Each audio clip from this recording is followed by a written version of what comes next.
तो आप घर में क्यों भीगी बिल्ली बन जाते हो भाई? लिबरल औरतें पता क्या कहती हैं, हम क्यों माने मर्द की, शौहर की माने क्यों हम? अब एक साहब का ऐसा केस आया, तो वो इसी किस्म की कुछ चीजें कि बच्चियों के कपड़े कैसे होंगे, पूरे होंगे। अब इसमें क्या तकलीफ क्या हो रही है औरत को पूरे कपड़े पहनाते हुए? देखो सब औरतें ऐसी नहीं होती, बास घरों में उल्टा भी हो रहा है।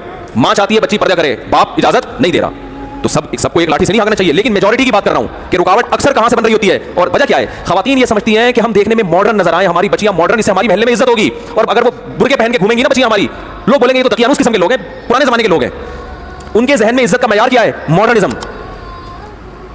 वो जबान से नहीं कहेंगी मगर दिल में ये बात होती है। आप रिश्ता लेने जाओ, शलवार कमीज पहन के जाओगे, रिजेक्ट। आप चड्डी बनियान में जाओगे तो क्या होगा? पहले पैंट शर्ट में जाओगे तो फौरन। और अगर यूरोप में हो, आप चड्डी बनियान में चले गए तो जिंदाबाद।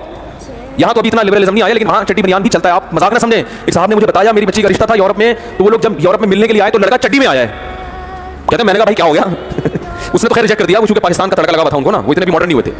तो लड़के का कहना ये था क्या है, मैं जॉगिंग कर रहा था, जॉगिंग करते करते मैं ऐसी, भाई हम कोई मुनाफत थोड़ी हमारे अंदर, जैसे अंदर से वैसे बाहर से, तो मुनाफत नहीं है। तो जॉगिंग कर रहा था तो मुझे पता चला मेरे रिश्ते वाले आए हैं, तो जॉगिंग करते करते आया, एक तौलिया था उसके पास और बैठा। भाई सही है, ऐसी बातचीत करो। उनके यहाँ तो ये बड़ा कमाल है यार, जबरदस्त, कोई मुनाफत नहीं, कोई दिखलावा नहीं है।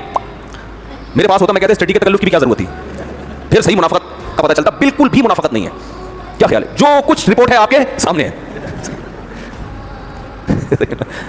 तो उनके यहाँ ड्रेसिंग का कोई इतना बड़ा मसला मेरे भाई नहीं है।